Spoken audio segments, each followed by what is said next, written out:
医，宣太医！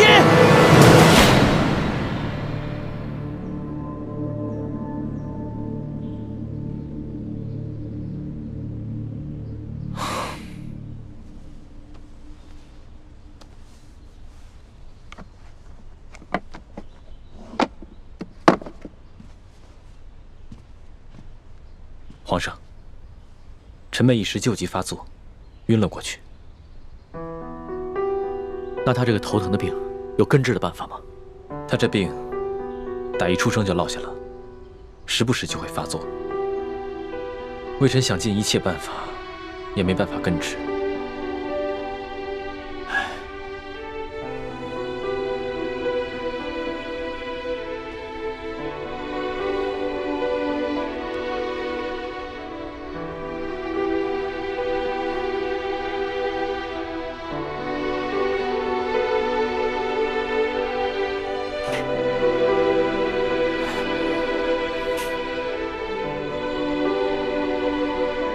皇上，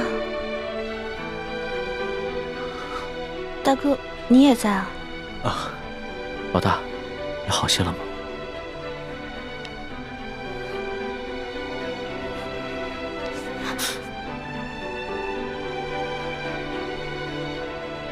李太医，这儿没你的事儿，你先退下吧。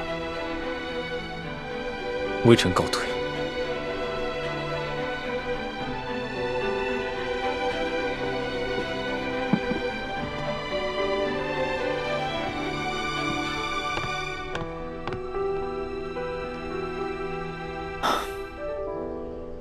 老大，你刚刚的脸白得跟纸一样，真的要吓死朕了。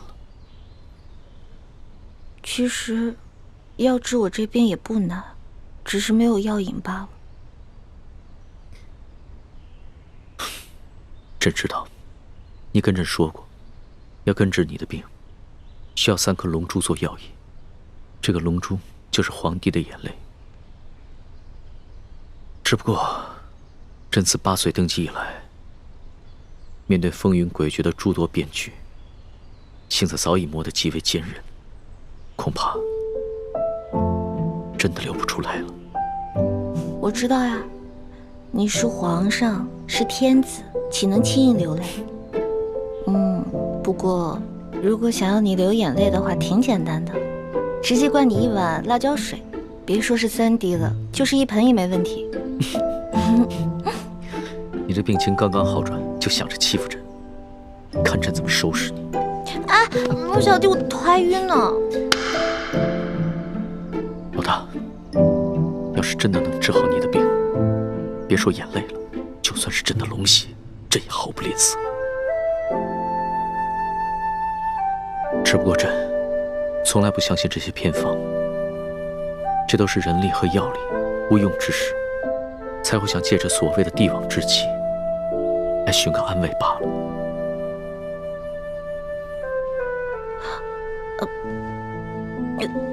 来，皇上，那个铜匣子找到了吗？当然找到了，肯定是你这个小迷糊，觉得这个铜匣精致漂亮，就把它顺回来了，是吧？我从来都没有见过这么大一笔财富，所以顺了一些回来。龙小弟不会怪我吧？不会的。哎呀，还好啊，这个铜匣子已经找到了，而且啊，没有被太皇太后知道，要不然啊，朕都不知道怎么保你了。哇，这个铜匣好漂亮啊！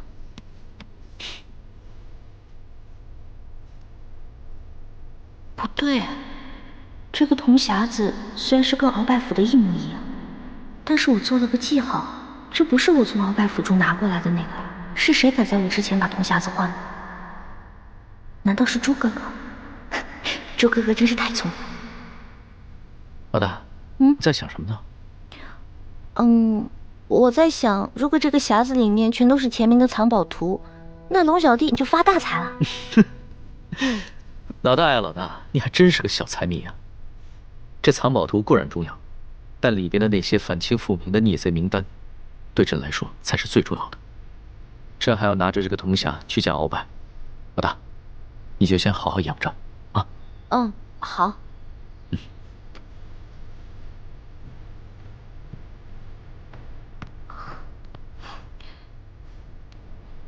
神仙保佑，神仙保佑！千万别让鳌拜看出来那个匣子被人调包了，不然我就完蛋了。神仙保佑，神仙保佑！罪臣鳌拜，拜见皇上。凭什么？谢皇上。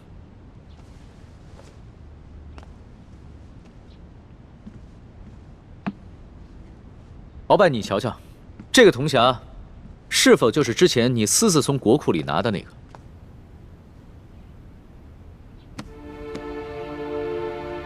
回皇上，没错，就是他。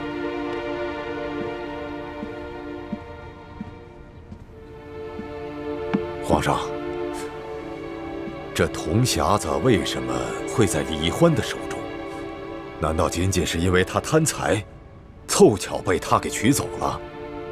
罪臣的府上有太多值钱的金银珠宝，为什么他偏偏选上这个？皇上，您不觉得有些可疑吗？蹉跎，奴才在。之前你和奕欢一起去查抄鳌府的时候，奕欢是怎么得到这个铜匣子的？可有什么异样？回皇上的话，当时鳌拜府已经查抄完毕了，可奴才并没有发现大补丸的解药。奴才正在着急的时候，手下来报说，发现了一间密室。瞧见没有？这个地方机关重重吧？里面不知道藏了多少宝贝。都过了1个时辰了，师叔姑娘，你到底行不行啊？哎呀，别催我了。就是说，恐怕我们的手是真的保不住了。是啊，能不能不要这么绝望啊？我有种预感，我很快就能打开，很快。真的假的？行不行啊？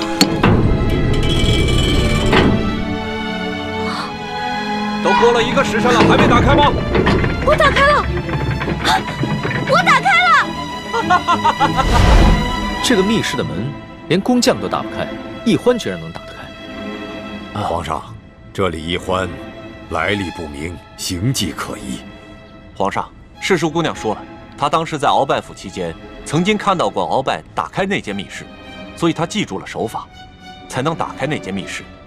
而且世叔姑娘也是前后鼓捣了差不多有1个时辰，才打开了那间密室。奕欢之前跑江湖的时候是个小贼，会一些旁门左道的技艺，也不奇怪吧？是啊，跟着我们就进了这间密室。哎，世叔姑娘，没想到啊，这鳌拜老贼的密室里，珠宝多的比皇宫里还多。可不嘛。大人，要不然这样，咱俩呢先挑点，剩下的入账，您觉得呢？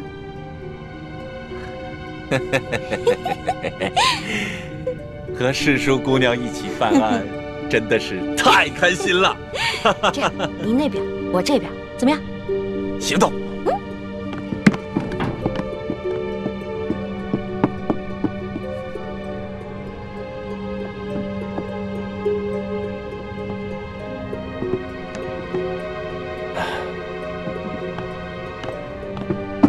哎，世叔姑娘，你这就挑好了？啊，当然了。再多挑点嘛！啊，哎，不了不了，我挑的已经够多了。索大人，您再接着挑点呗。皇上，派奴才去查抄鳌拜府，奴才却借机中饱私囊，真是罪该万死，请皇上恕罪。行了，起来吧。谁不知道查抄鳌府是一个大肥差啊？朕之所以派你去查抄鳌府，就是为了对你之前的功劳进行赏赐。只是你需要懂得分寸，不要过分即可。这，奴才明白了，多谢皇上。那照你这么说的话，奕欢他只是随意挑了2样珠宝。是，世叔姑娘将一尊玉观音还有一些珠宝，连同这个匣子，装在一个大箱子里就带走了。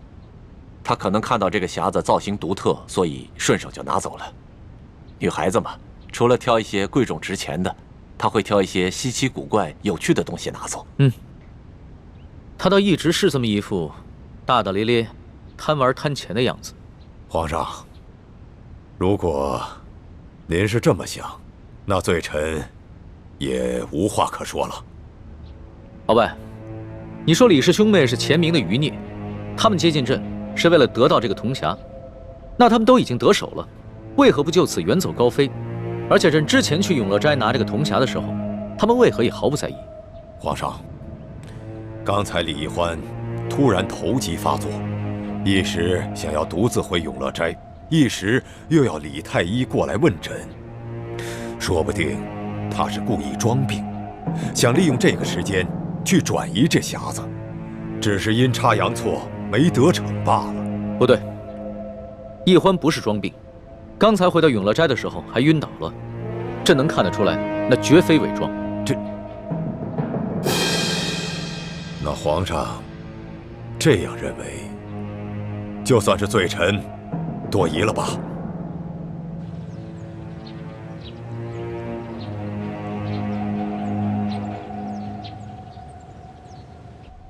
什么？铜匣不是被你调包的？我哪有时间调包啊？而且我根本就不知道鳌拜已经知道铜匣的存在，并且还告诉了康熙。那铜匣会被谁调包呢？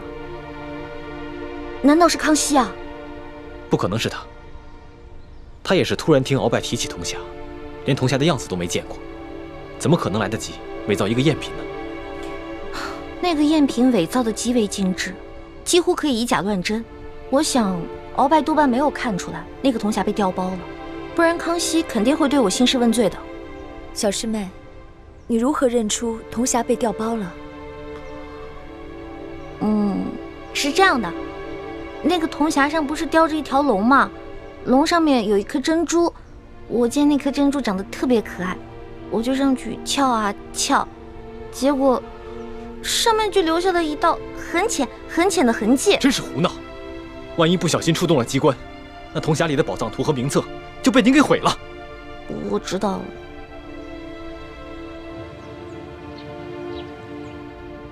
皇上，据探子回报，这铜匣子是崇祯皇帝请了能工巧匠精心打造的，须得用3把金钥匙同时插入这3个锁孔，方能打开。这3把金钥匙却1把都不可，否则就会触动机关。里面的藏宝图和反清联盟的名单都将损毁。那这3把金钥匙现在在何处？一把在南明册封的晋王李定国手中。传言这李定国10多年前就战死在沙场上，那把金钥匙也不知所踪。据探子密报，这李定国实际上并没死，并且一直暗中在领导着反清复明联盟。一把在台湾郑经的手中，最后1把金钥匙在永历帝的身上，而永历帝多年前被吴三桂绞杀，所以这把金钥匙有可能就在吴三桂的手中。所以，之前你以朝廷的名义下旨，让吴三桂送回永历帝的遗物，就是为了得到那把金钥匙。没错，眼下这吴三桂已派庶子吴应奇护送这些遗物入京。如果这批遗物中有这把金钥匙，说明吴三桂他并不知晓内情；如果这批遗物当中没有这把金钥匙，则说明吴三桂不仅知道内情，而且私下藏匿了金钥匙，必定是起了反叛之心。鳌拜，你能将如此重大的秘密交代于朕，说明你已有了悔罪之心。好了，你先退下吧，朕会让索额图送你回府的。谢皇上不杀之恩。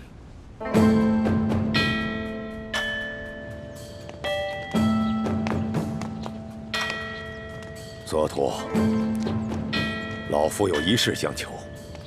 哎，中堂大人言重了，您可是3朝元老，国之重臣，索额图哪里担当起一个求字啊？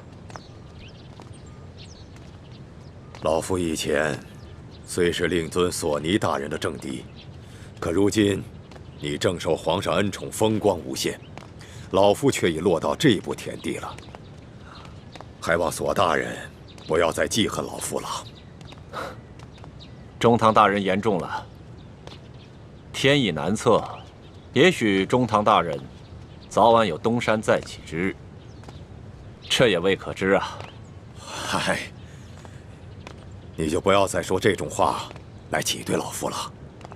老夫今日所求之事，并非是为了一己私利，而是为了我大清的江山呐。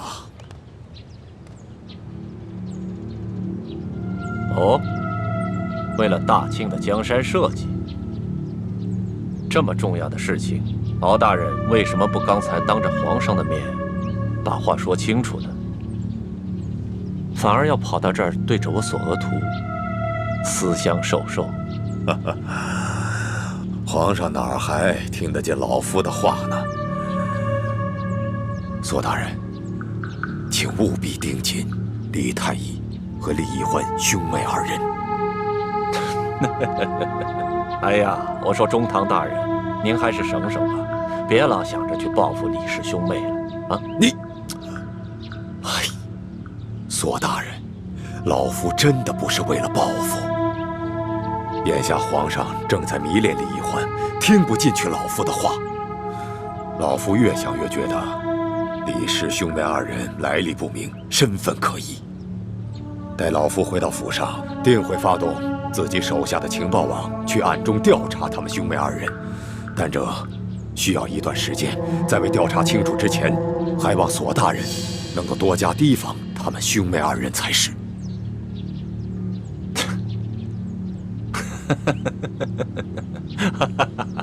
哎呀，我说中堂大人，你是不是在天牢里关了这么几天，给关傻了？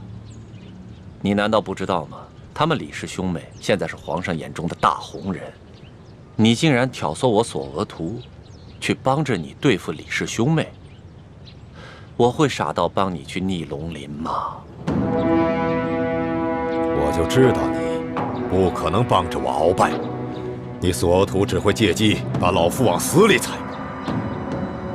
但是为了大清的安危，老夫今日就放下私怨来求你这个政敌。索额图，你想想，若是这李氏兄妹二人来历清白，不是那前明的余孽，你去捧他们的臭脚，自然会是前途无量。若是这兄妹二人是那前明的余孽，那后果就是不堪设想。所以，请你暗中帮老夫查明他们二人的来历，看清楚了再下注也不迟。行了，踏踏实实的回家歇着吧。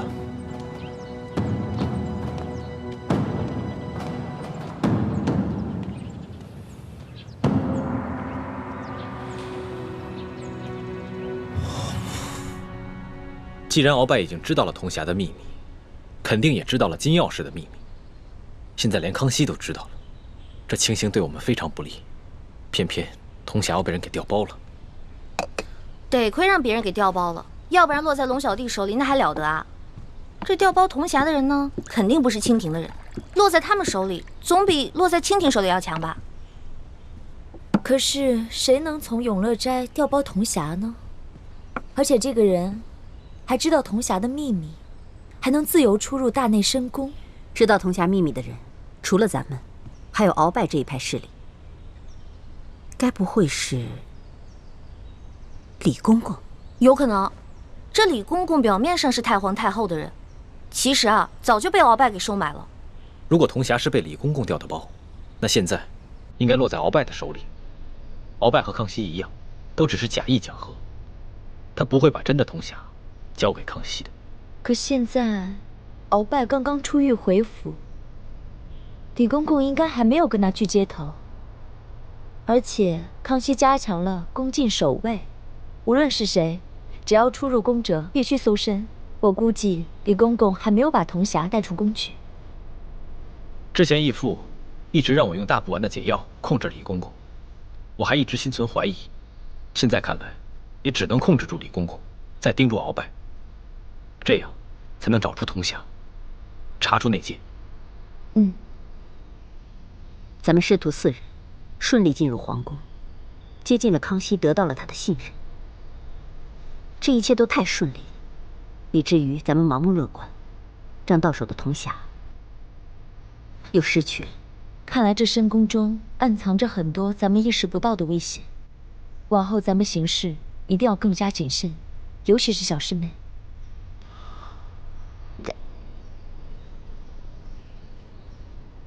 还好没有集齐3把金钥匙，所以即使得到了铜匣，也没有任何意义。不知道倩影和默笙他们有没有从吴应奇手中拿到1号金钥匙？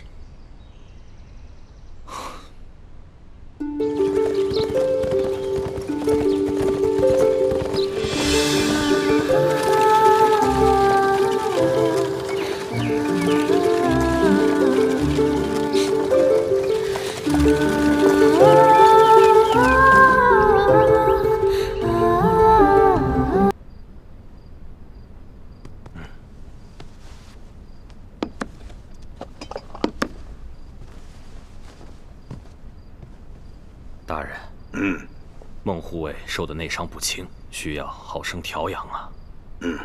那你就下去开方煎药吧。啊，是。大人，祥和呀，你跟了我这么久，第一次受这么重的伤啊。钦差大人带的那些侍卫，都是大内高手。卑职愧对大人，未能完成任务。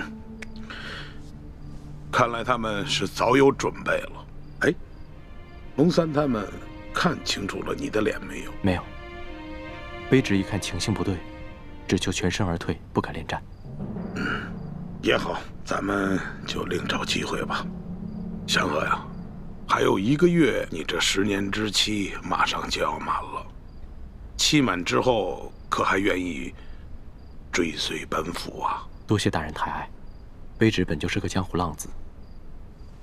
待期满之后，卑职还是想隐姓埋名，浪迹江湖，过些逍遥散淡的日子。也罢，人各有志，我也就不强求你了。啊，本来你有伤在身，应该早些回房中歇息。可是你舅老爷的庄园的机关被贼人给破了，所以还要烦劳你赶紧赶到你舅老爷的庄园，把那些机关修补好，以免那帮贼人再次潜入。哦，卑职的伤不碍事，那卑职现在就去舅老爷庄园，把机关重新布置一下。哎，等等，不急这一会儿，喝了药再去。多谢大人关心，那卑职先告退。走吧。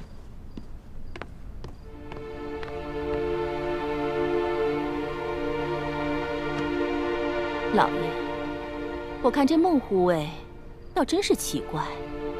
平日里啊，你给他那些赏赐，他虽说没拒绝，但也从来没露过什么喜悦之色。你说给他几个丫鬟伺候着，他也说不要。虽然他平日里对大人忠心耿耿，可不知怎么的，总觉得这个人养不熟呢。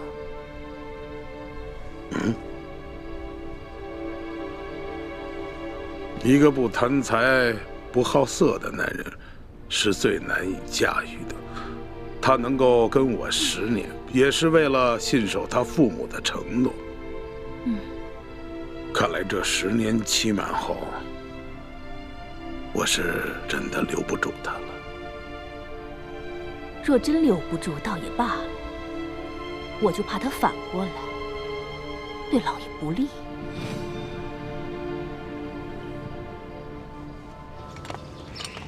哟，孟护卫，今天怎么有空来庄园了？我奉大人之命前来调整这园内所有机关，还需上楼查看一下园中地形。请。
护卫。万素姑娘最近怎么样？可有在哭闹？没有了，万素姑娘听了奴婢的开导，已经完全想通了，如今过得很好。每日里除了安安静静的在楼上看书绣花，就是弹琵琶解闷，只等着老爷挑个合适的时机，就可以把她献给巡抚大人了。大人最近公务繁忙，等过了这段时间，会有机会的。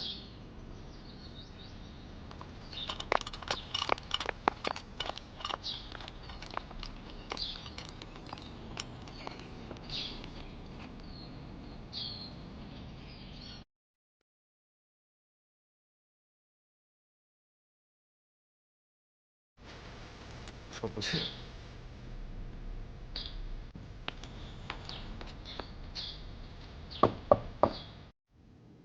婉梅，孟哥哥，婉梅，孟哥哥，是你吗？孟哥哥，婉梅，你先忍耐一下，万万不可暴露身份。等我找到合适的机会，我便救你出去。还要等多久啊？我与刘德昭的守卫之约还差1个月，所以还得1个月。那么长时间啊！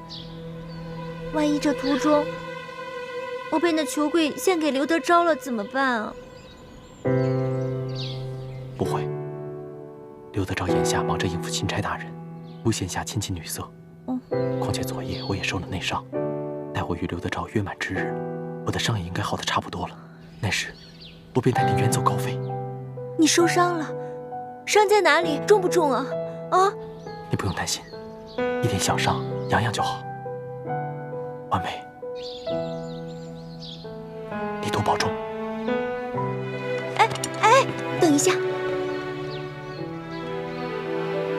我爹怎么样？他还好吗？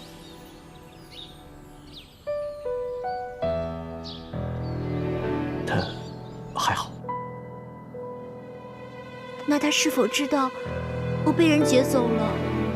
他还不知。不知。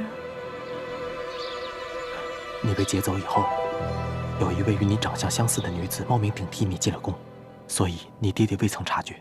什么？有个人和我长得一样，顶替我入宫了？啊？这个人是谁啊？婉梅，此事颇为复杂，我一时跟你解释不清楚。但你千万记住了，这段时间万万不可暴露身份，只等着我来救你便好。好，我等着你。好。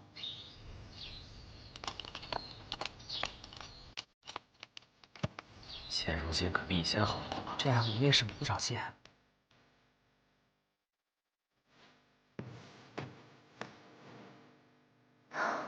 有人顶替我入宫了。咱们先把碗摆好。行，这就差不多了。这给你。马上就好。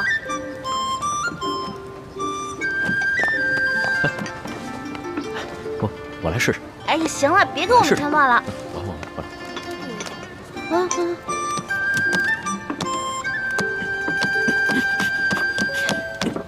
哎呦，行了吧你？你这样揉，灾民到晚上都吃不着。哪有你这样揉面的？那是这样揉，这样揉的，不是这样揉。看着我弄啊！这粥马上。这个馒头的大小啊，你得弄得均匀一些，要不然到时候灾民饿急了眼，就会争大嫌小，知道吗？来，你要不要试试？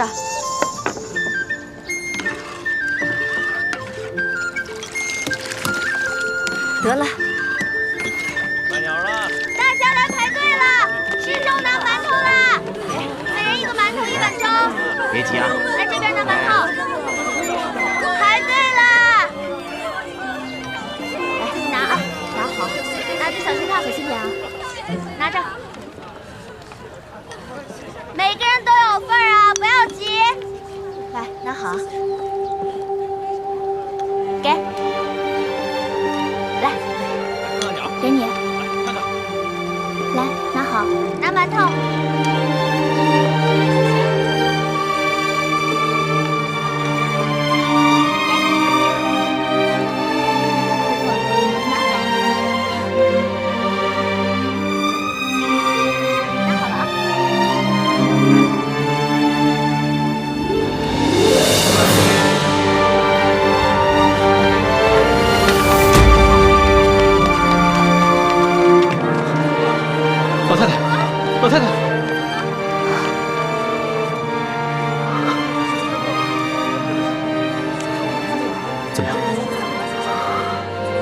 人已经没了。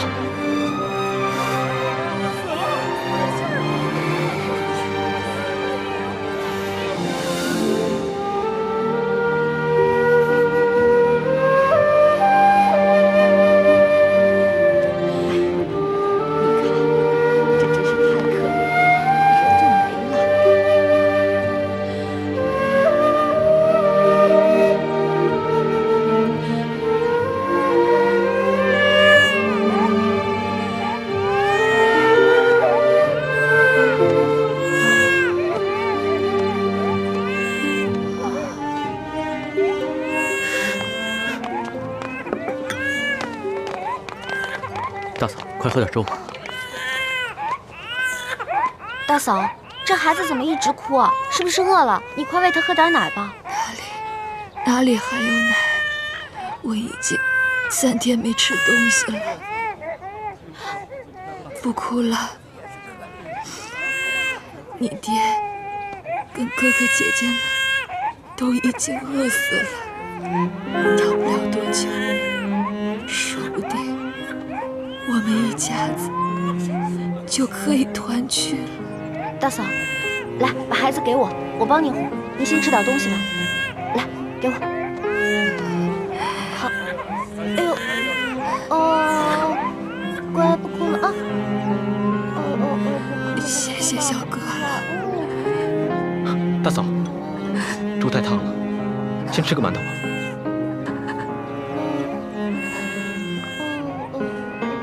乖了，别哭了。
水干了，上面有人，交钱吧。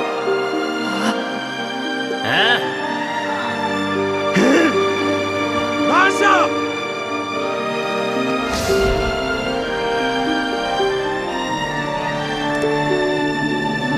龙珠？什么是龙珠？就是皇上的眼泪，就是您的眼泪啊！说实话，朕自小长大，除了8岁的时候，父母双亲轰尸以外，还从来没有掉过眼泪。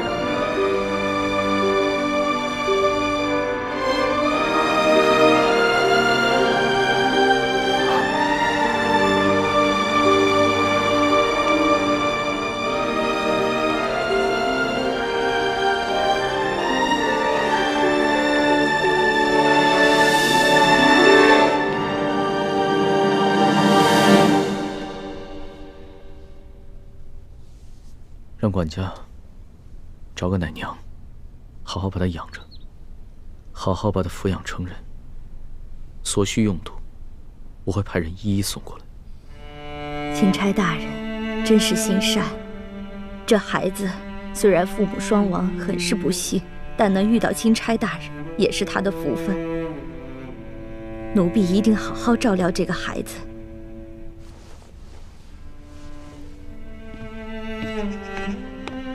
这索大人还得有10日才能把兵给调回来，每迟上1日，不知道饿死多少人，酿成多少人间悲剧了。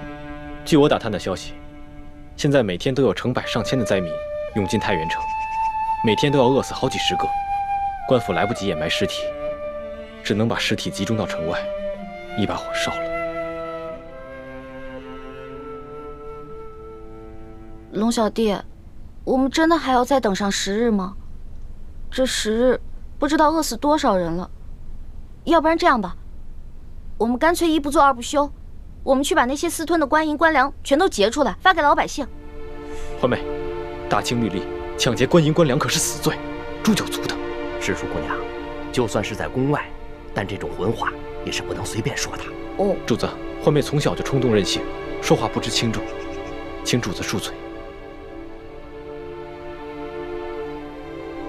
今儿个我也冲动任性一回，去把刘德昭他们私吞的官银官粮劫出来。当真？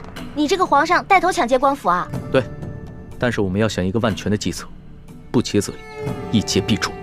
你放心吧，这事儿我大哥最在行，我大哥一劫绝对成功。欢妹，其实一欢不说我也知道，你们两兄妹以前闯江湖的时候，必定做过很多违法乱纪之事。你都跟主子瞎说什么了？我没说，他自己瞎猜的。李太医，你不必急着否认，也不必埋怨一欢。对于你们过往所犯之事，我今日就金口玉言，赦了你们。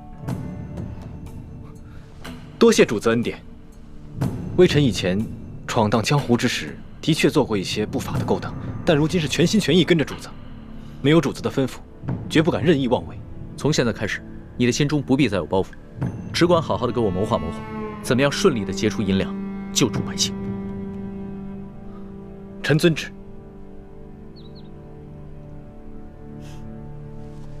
剑清，你今日怎么如此糊涂啊？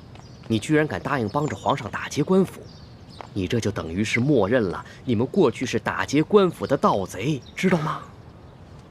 一欢就是这样，总是说漏嘴，一点分寸都没有。不过这样也好，这么一来，康熙只会把我们当作是一般行侠仗义的江湖盗匪，反而不会疑心别的。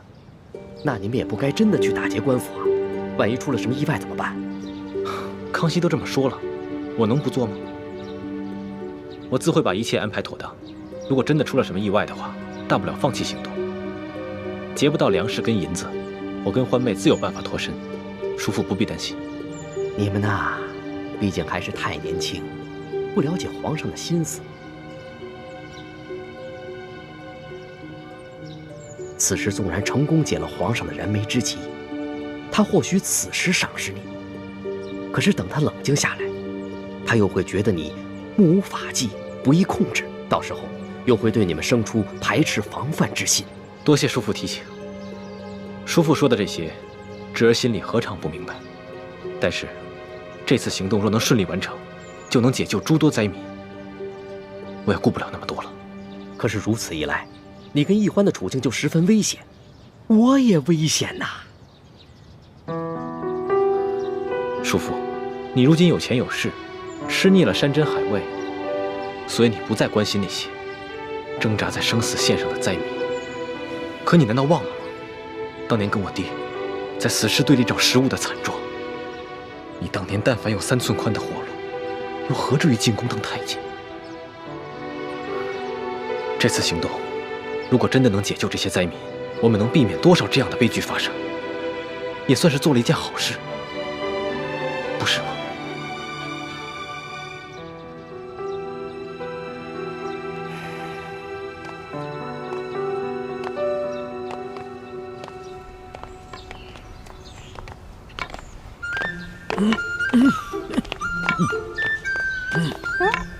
哎，龙小弟，我刚刚给你2颗变身丸，还没有给我钱呢。我现在哪有钱给你啊？行吧，那我就先记在账上，看在你是我兄弟的份上，利息看着给吧。趁火打劫，你比裘贵的奸商还要奸。欢妹，别闹了。你到了山西商会了，裘贵见过我们，千万别让他识破我们的身份。你们先进去，我在外面守着。知道了，爷爷你慢点走啊，别摔着啊。走吧，孙儿。走吧。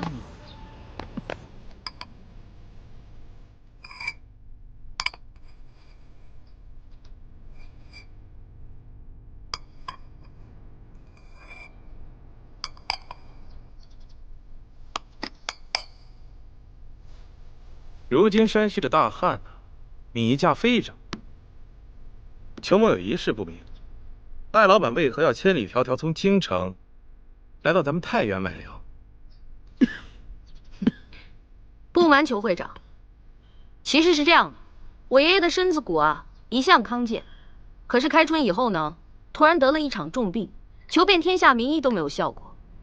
这前不久，我爷爷做了一场梦，他梦里啊梦到观世音菩萨，他说我爷爷年轻的时候做了一件错事，所以才会有这场劫难。我爷爷必须亲自做一件善事，才能够化解这场劫难。哦，那这么说的话，艾老板，你买粮是为了行善喽？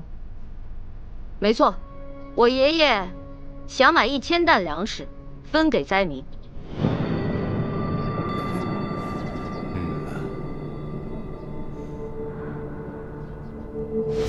我已经查探明白了，裘贵和整个山西粮商手里，大约囤着20多万担粮食。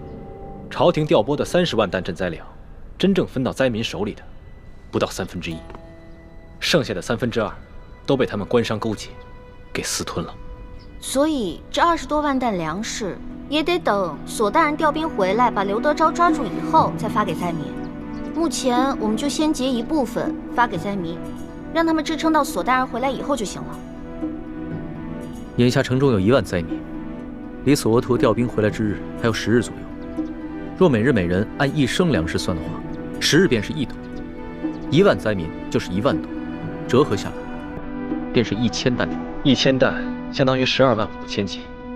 我跟易欢再加上随行的侍卫，无论如何也没办法在这么短的时间内把这么多的粮食从裘贵的庄园里偷运出来，所以就只剩下一个办法。什么办法？论到这种勾当，你们兄妹俩肯定比我这个当皇帝的有经验多了。龙小弟，你这句话里有骨头，话里有话啊。咱们先说好了，之前的事呢，你要既往不咎。这次的事是我们奉旨行事，你不许秋后算账。我自然是开玩笑的，我金口玉言说过的话岂会反悔？什么办法？快说吧。既然不能偷，也没有办法从外地运过来，那么就只剩下一个法子：买。嗨，老板，你有这份善心，那是大喜事啊！裘某和兄弟们也都敬佩得很，对吧？是。只是，您祖孙2位可知现在山西粮价的行情吗？每斗米2000钱，1担米呢20两银子，所以这1000担米就是2万两银子。我说对了吗？如今太原的粮价被哄抬到了每斗2000钱，折合成银子就是2两，10斗为1担，那么每1担粮食就需要银子20两，1000担粮食就需要银子2万两。哎，我们从宫里带出来的还有多少银子？刚开始的时候是挺多的，不过一路上被你东送一下西捐一下的，现在也剩的不多了。那我的那些随身之物呢？全都当了，总能值2万两吧？我的龙小弟，我们是微服私访，怕露出破绽，一切贵重的东西都没怎么带。只有我跟丽嫔娘娘带了一些贵重的金银首饰，但是刨除一眼就能看出是宫里的金银首饰以外，其他的能典当的也只有2000两。那你的意思是，我们还差18000两啊？18000两哪够啊？灾民们不能吃生米吧？柴米油盐可都需要钱，就算一个人发1两的话，那还少1万两左右。那也就是说，我们还差28000两啊？对，28000两。朝廷调拨的50万两赈灾银，真正分到灾民手里的不足20万两，剩下的都被刘德昭和地方官员给私吞了。光刘德昭一个人就侵吞了10万两，其中有5万两在裘贵的庄园里面。我明白你什么意思了。你的意思是，我们只劫银，不劫粮，然后用劫下来的银子去买粮食，对吧？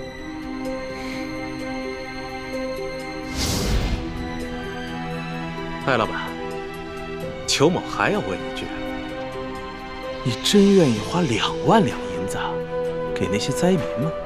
没错，只要能治好我爷爷的病，再多的钱，我都愿意出。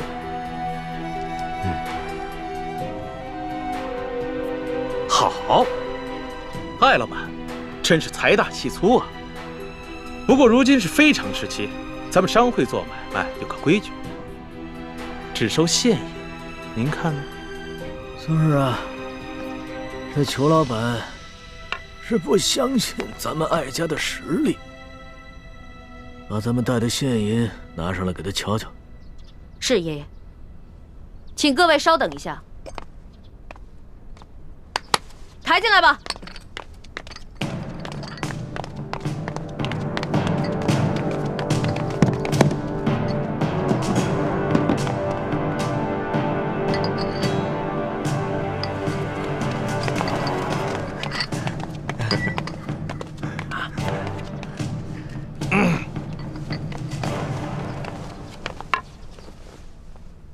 这里是2000定银，明天早上，在这个地方，一手交钱一手交粮，如何呀？好，艾老板，性情中人，快人快语啊！那咱们可就一言为定了，击掌为凭。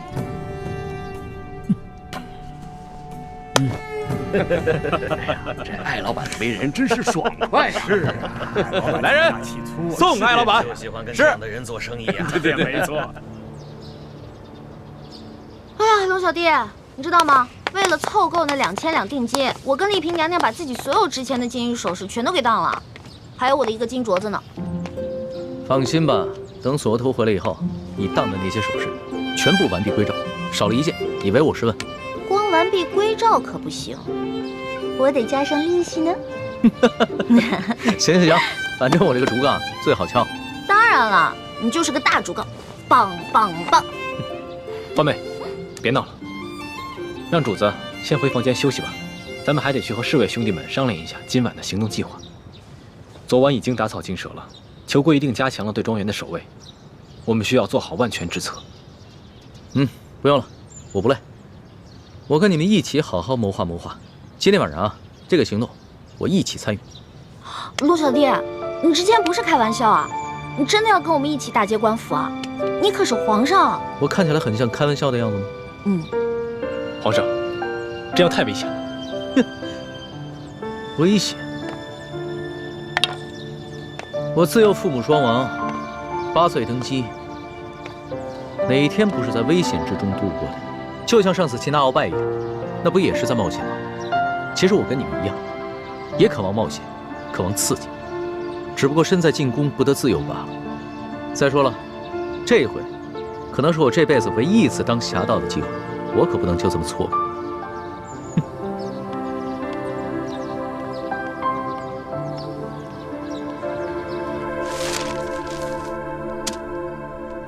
这是裘贵庄园的前门，这是后门。中间的花园还有一道暗门，这是粮仓，这里是银库。龙小弟，喏，给你准备的夜行衣，换上吧。好啊，我终于也有机会当一回侠盗了。李大夫，给我更衣。主子，万万使不得呀！以您的身份，怎么能跟着他们去打劫官府呢？万一出了什么差错，奴才万死难赎其罪啊！你啰嗦什么呀？我5岁就开始习武了，一直都英雄无用武之地。今天晚上我正好试试我的本事。公公放心吧，有我兄妹在，一定会保证主子的安全。如果真的出了什么意外的话，大不了我们放弃此次行动，绝对不会置主子于险境的。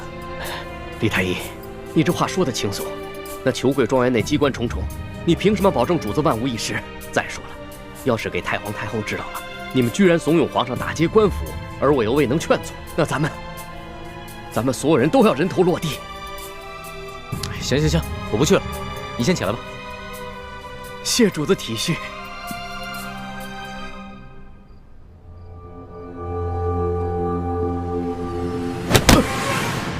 得罪了李公公。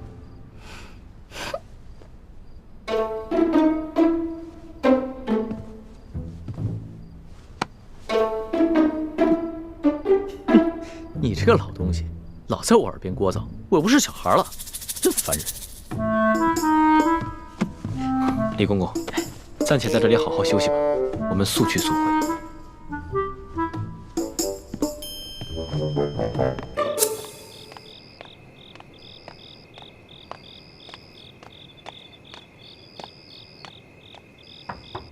小姐，老奴给你炖了一碗燕窝。哦，我现在不想吃，我有些不舒服，要歇息了。啊，小姐，你哪里不舒服？要不要老奴帮你找一个郎中给您看看？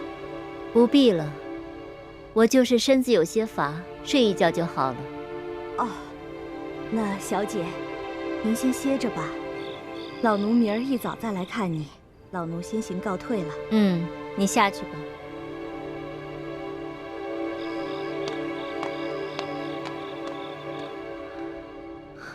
走了。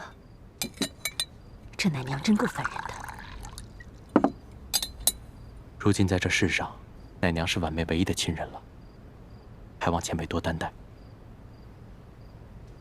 孟大哥，真是宅心仁厚。怪不得你虽是刘德昭的护卫，婉心妹妹仍然对你倾心。我家本住在城外南湖边上，婉妹从小就喜欢女扮男装，背着她爹溜到南湖边来戏水。我俩也算青梅竹马，直到她被选为秀女，前来跟我告别，我才知道，原来她是舒大人的女儿。原来是这样。孟大哥打听到婉心妹妹的下落了吗？打听到了，她现在被软禁在裘贵的府宅里。只因我受了内伤，再加上裘贵又加强了守卫，我怕打草惊蛇，所以没有贸然行动。都怪我那夜下手太重。不过你放心，我等都是有心意之人，我们一定会帮你救出舒小姐，让你们远走高飞。多谢前辈，不打不相识。前辈不必挂怀。如今裘贵一心只想着把婉妹献给刘德昭，而刘德昭眼下一门心思要对付钦差大人，所以婉妹暂时是安全的。我先帮着你们把裘贵私吞的官银给劫了，先救了那些灾民再说。好，这次我们能否顺利地劫走裘贵私藏的官银，就全靠你了。在下一定全力配合。其实这些年保护刘德昭，我内心也十分矛盾。如果真能为灾民做些什么，也算稍稍赎点罪吧。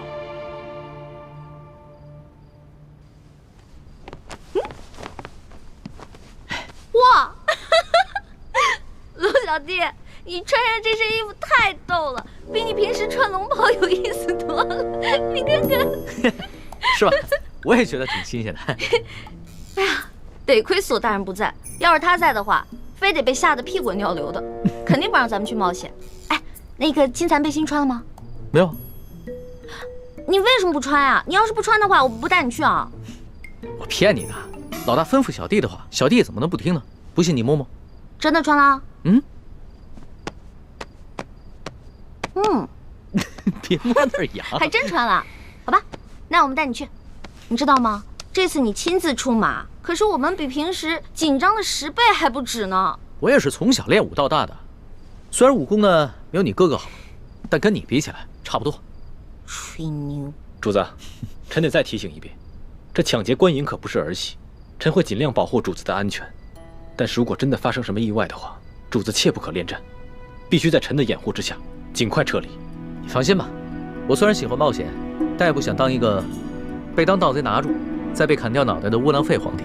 哼，这样吧，到了那儿全听你的吩咐。好，为确保万无一失，还请主子把裘贵庄园的机关设计图和地形图再熟悉一点。好，出发吧。这个龙小弟平时挺老成的，今天这么任性，难道是受了我的影响？